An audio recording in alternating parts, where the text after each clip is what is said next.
So I've been reporting on the financial crisis since the first day it began, in 2007 in the United Kingdom. And I've seen it morph into a political and social crisis, certainly in Europe and America. So we've got an economic system that doesn't work, and now we've got evaporating consent for democracy, the rule of law, and human rights. And coming down the track at us is a new threat of algorithmic control, of states and corporations using intelligent machines to control our behaviour.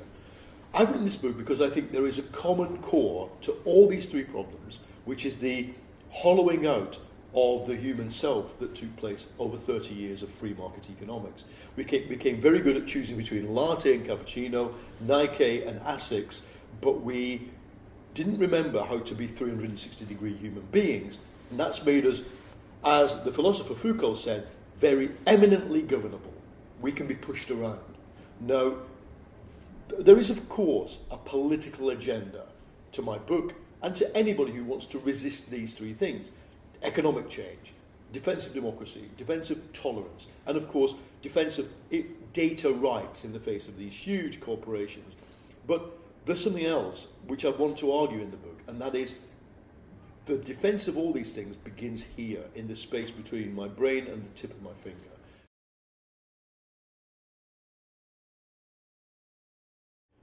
The Green New Deal bill should be required reading in every school and certainly in every bank. The one introduced by the Democratic Congress people, Ocasio-Cortez and Edward Markey, because it contains for the first time an inspired vision of how a market economy, so we're not talking about a command-planned economy, a market economy can engage in a rapid 10-year transition towards zero net carbon. Every car has to be a hybrid or an electric vehicle by the end of it. Cities need to have mass transport systems. I would argue cities need to have free mass transport systems. We have to make the energy system, both in its production of energy, transform towards zero net carbon, but actually in the consumption of energy. We have to build new places, new ways of life. That's all contained in the resolution. What isn't contained is how to pay for it. In fact, in an amusing but annoying side story, they actually published a frequently asked questions about how to pay for it and then took it off the internet. Because it's not going to be easy to pay for.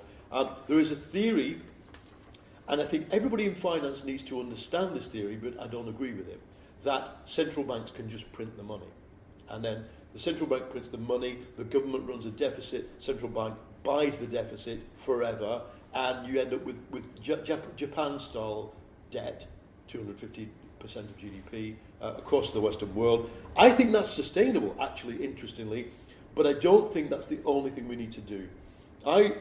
We live in a world of constrained resources, both financially and in terms of energy.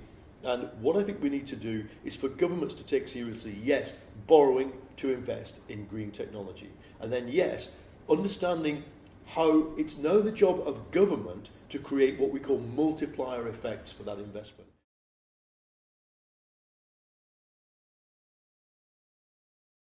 Throughout the whole time since mid-2007, when the first credit crunch began, it wasn't the real credit crunch, it felt like a credit crunch, I've been saying that there's something structurally wrong with the economic model. I call it neoliberalism. You can call it what you want. It's a model of coercive imposition of market relationships into non-market parts of human life. And it produced a boom-bust cycle, the like of which wasn't even seen in the 1930s. That's what went wrong. As we picked up the pieces, that made me say, it's going to take a long time. The British Chancellor, I remember at the time, Alistair Darling, said it'll be an 18-month V-shaped recession. And then we went to, there'll be a 10-year overhang, a debt mountain to erode. Well, instead of eroding the debt mountain, we added $57 trillion to the debt mountain in that time. And this indicates that there's something deeper wrong. We're now entirely reliant on central bank money for the dynamism of capitalism. Many of the businesses outside here in Bristol are kept alive by the zero price on money. And what can banks do? I mean, banks can understand that, I'm talking the big banks, the big commercial and investment banks, that they are effectively underwritten by the state. And the best of them have understood that. they should also understand that's going to carry on for a long time. There's no return to normal. The projected deficits and debts of the United States and other big countries like Japan are unprecedented in the history of industrial society. Now, in that situation, banks will, of course, survive. As long as the central bank is keeping the economy on life support with free money, the bank should be able to survive. The question is, and the British Central Banker Mark Carney asked this, is it a bridge or is it a pier? That is it going somewhere?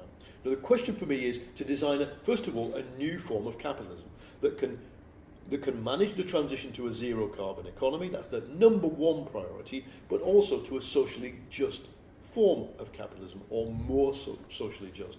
And I think ethical banks like Triodos, other unorthodox banks that take ethicality or non-profit or the relationship with the customer as the primary thing and not the bottom line for the quarterly analyst report, they have a role to do here.